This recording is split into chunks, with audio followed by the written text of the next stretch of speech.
La reine Elisabeth fait une première apparition surprise. Il est 13h20.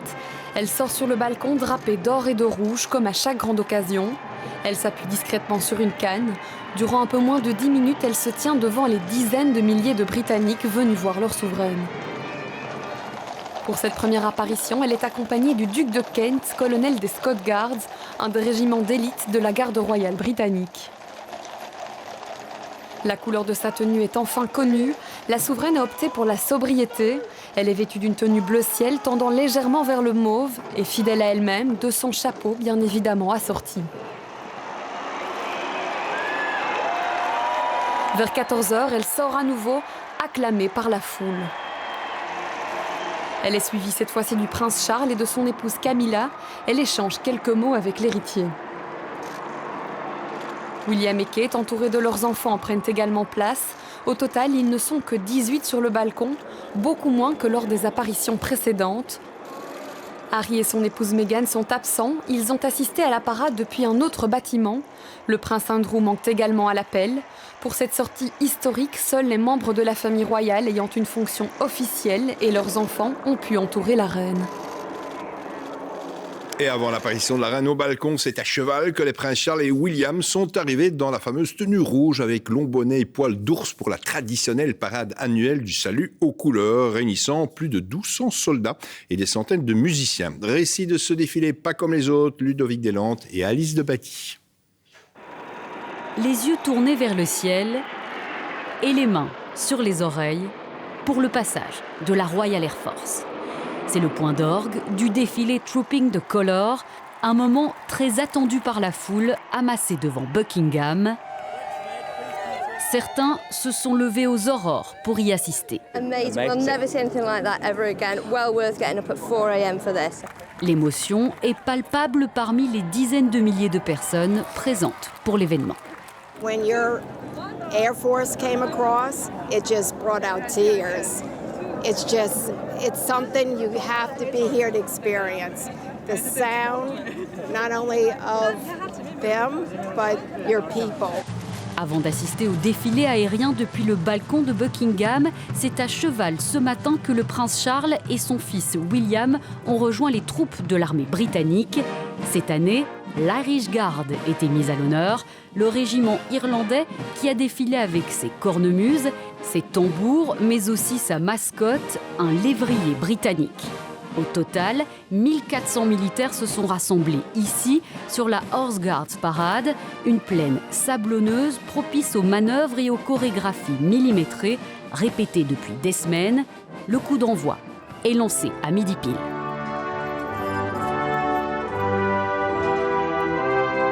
Fait inédit en 70 ans de règne, c'est le prince Charles, héritier de la couronne, qui a inspecté les troupes. La reine Elisabeth II a dû renoncer à ce devoir pour des raisons de santé. Des images qui entreront dans la grande histoire du Royaume-Uni. C'est une journée unique, cela ne se reproduira pas tant que je serai vivant. 70 ans sur le trône, s'est exclamé un Britannique. On a vu une foule immense converger vers le palais de Buckingham. Reportage parmi la foule donc, notre envoyée spéciale Catherine Tonero. Un parc noir de monde pour acclamer une reine unique. Pas de vue directe sur la parade ici, mais cet écran géant pour ne rien manquer de cet événement historique. Avec ma tante, ma grand-mère et mes cousins, on aurait manqué ça pour rien au monde.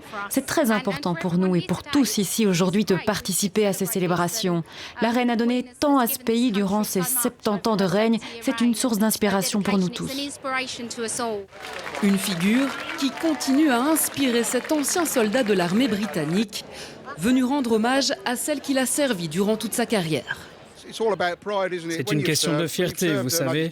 Quand vous avez servi Sa Majesté la Reine, que ce soit pendant un mois ou 22 ans, c'est la fierté qui reste à la fin. Et c'est chouette de s'apprêter et de reporter l'uniforme pour l'occasion.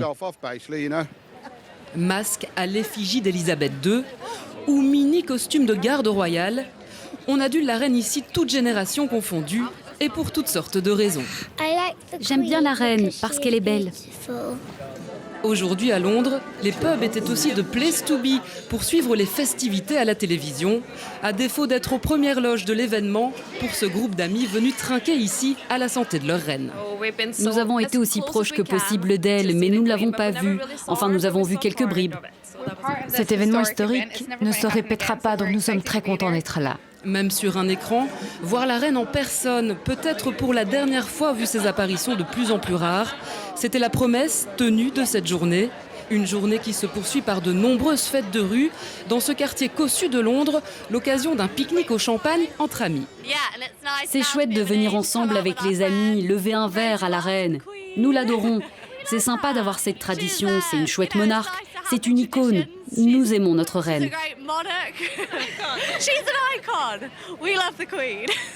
Des sujets fans de leur reine qui sera célébrée durant 3 jours encore à travers tout le pays. Et on retrouve notre correspondante à Londres, Anaïs Cordoba. Anaïs, une journée pas comme les autres, on peut le dire, mais que nous réserve en fait les prochains jours, Anaïs. Eh bien, le prochain moment fort, c'est ce soir avec l'allumage d'un phare à Buckingham Palace et de milliers de lanternes dans tout le Royaume-Uni et les pays du Commonwealth. C'est une tradition des grandes occasions royales. Demain matin, c'est le service d'action de grâce à la cathédrale Saint-Paul. La reine, accompagnée de sa famille, devrait y assister. Et pour elle, c'est certainement l'événement le plus important de ce jubilé, car elle est chef suprême de l'église anglicane et elle est très pieuse. Samedi, une fête et un concert seront organisés à Buckingham Palace avec des artistes mondialement connus comme Alicia Keys ou Andrea Bocelli. 22 000 spectateurs sont attendus. Enfin, dimanche, en clôture de ce jubilé, il y aura une grande parade à Londres, un défilé de plus de 5000 personnes qui combinera art de rue, théâtre et musique en hommage au règne d'Élisabeth II. Et durant ces 4 jours, plus de 100 000 fêtes de quartier sont organisées dans tout le pays. Plus de 10 millions de Britanniques comptent y participer. Pour ces Britanniques, c'est l'occasion de se réunir et de s'amuser après les années moroses de la pandémie. Merci Anaïs. Et puis je vous propose à présent de revenir sur les grands moments du règne de la reine Elisabeth, des moments de face ponctués, de moments de bonheur comme parfois de moments moins heureux. Récit de 70 années, pas comme les autres, Apolline Guimard et Caroline Hick. Ces images ont presque 100 ans. Nous sommes en avril 1926, Elisabeth n'a que quelques jours. À ce moment, personne n'imagine encore qu'il s'agit là des premières images de la future reine, car c'est à son oncle et à sa descendance qu'est destiné le trône. Mais cet oncle, Édouard VIII, va rapidement abdiquer. Le père d'Élisabeth devient alors roi et elle, princesse héritière. Élisabeth a tout juste 10 ans. Elle reçoit une éducation très rigoureuse. Elle étudie le droit, l'histoire, la religion, le français et la Constitution. On la prépare déjà à son futur rôle de reine. I declare before you all that my whole life, whether it be long or short, shall be devoted to your service. Après la guerre, lors de laquelle elle s'engage dans la branche féminine de l'armée britannique, elle épouse l'homme qu'elle aime, un lointain cousin, le prince Philippe de Grèce et du Danemark. Ils auront 4 enfants, dont Charles, le prince héritier. Son destin la rattrape quelques années plus tard, en 1952, il y a tout juste 70 ans. Ce jour-là, sur le tarmac d'un aéroport de Londres, son père vient lui souhaiter un bon voyage alors qu'elle s'envole pour le Kenya. Un au revoir qui deviendra un adieu. Il mourra quelques jours plus tard. Partie princesse, Elisabeth rentre à Londres reine. Elle a 25 ans. Bravely concealing her emotions, Queen Elizabeth II emerged. With perfect composure, she greeted the Prime Minister. Son premier ministre s'appelle alors Winston Churchill. Depuis lors, elle en a vu défiler 13 autres, jusqu'à Boris Johnson aujourd'hui. Chef d'État, chef du Commonwealth et monarque du Canada, d'Australie ou encore de Jamaïque, Elisabeth II verra aussi défiler les présidents et les rois, 14 présidents américains et 3 rois de Belgique. Après 70 ans de règne, Elisabeth II est aujourd'hui une monarque âgée et affaiblie, mais qui n'oublie pas pour autant le serment qu'elle a fait à son peuple. Elle restera sur le trône jusqu'à sa mort. Un nom est aussi associé à la reine Elisabeth, c'est corgis. Ce sont des petits chiens originaires du Pays de Galles. La reine en possède des dizaines. Et oui, c'est peut-être cela qui explique le succès de cette race chez nous, malgré leur prix parfois très très élevé. Yves Peter, Sono Huwa et Anne Pollard. L'autre star du jubilé de la reine, c'est eux, les corgis. Ces chiens sont les favoris d'Elisabeth II, mais aussi visiblement de ses sujets. À Londres, certains ont même fait la queue pour une photo avec l'un d'eux. On fait la queue depuis environ 2 heures, mais ça vaut la peine. Ils ont amené les corgis dehors, on a pu les caresser en attendant. On n'avait jamais vu un corgi de si près. Ils sont si mignons. Le corgi, c'est la race de cœur de la reine. Depuis son premier chien, Suzanne, reçu pour ses 18 ans, les corgis ne l'ont plus jamais quitté, même lorsque la souveraine doit décoller pour une mission spéciale avec James Bond. Un chien qui a presque aujourd'hui dépassé la notoriété de sa maîtresse. On l'a vu à l'écran dans la série Netflix The Crown et même au cinéma. J'ai toujours été le chien préféré de la reine. Je suis tellement populaire que Sa Majesté a fait mettre mon portrait sur un mug. Des coques de téléphone. Une balayette pour toilette. Depuis, leur popularité n'a cessé d'augmenter. Il existe même à Londres un café qui leur est réservé parce que les corgis aussi ont le droit de prendre le thé. C'est fou, il y a tellement de corgis qui courent partout et peu importe où je regarde. Il y a un corgi en train de sauter, de se balader. Et puis ici, il y a tellement de gens qui aiment les corgis en train de leur donner des bonbons.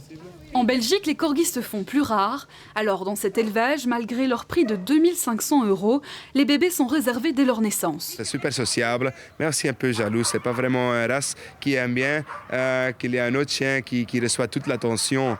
Il veut recevoir tous. Mais c'est aussi un chien assez énergique.